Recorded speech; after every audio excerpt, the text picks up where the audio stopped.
ওরা সকাল সকাল ভোট দিলেন, ভোট দিলাম। নিরাপত্তা বিষয়টা কেমন দেখলেন? নিরাপত্তা খুবই ভালো, কেন্দ্র বাহিনী আছে, ভোটে কোনো সমস্যা নাই। সকাল সকাল ভোট দিলে রোদকে উপেক্ষা করে রোদকে এড়ানোর জন্য রোগের পক্ষে আমার খুব তাড়াতাড়ি ভোট দিলাম, যাতে না হয়। এটা সুষ্ঠুভাবে কোনো না, কোনো অসুবিধা নাই। নিরাপত্তা বিষয়। নিরাপত্তা খুবই ভালো। আপনার নাম? আমার নাম কৃষ্ণের রক্ষী। কোন বুথে ভোট দিলেন? এটা দুরাইপুর, আদর্শ।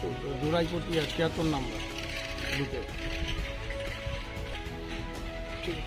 আমরা এই মুহূর্তে এসে উপস্থিত হয়েছি বাঁকুড়া জেলার একদম শেষ প্রান্তে ছাতনা ব্লকের দুবরাজপুর ৭৩ নম্বর বুথে।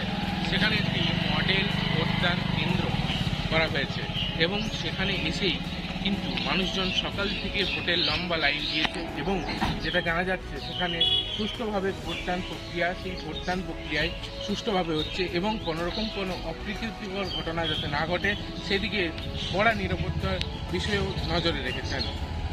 ছাতনা থেকে দীপাচার্যের রিপোর্ট, বাংলার কলম।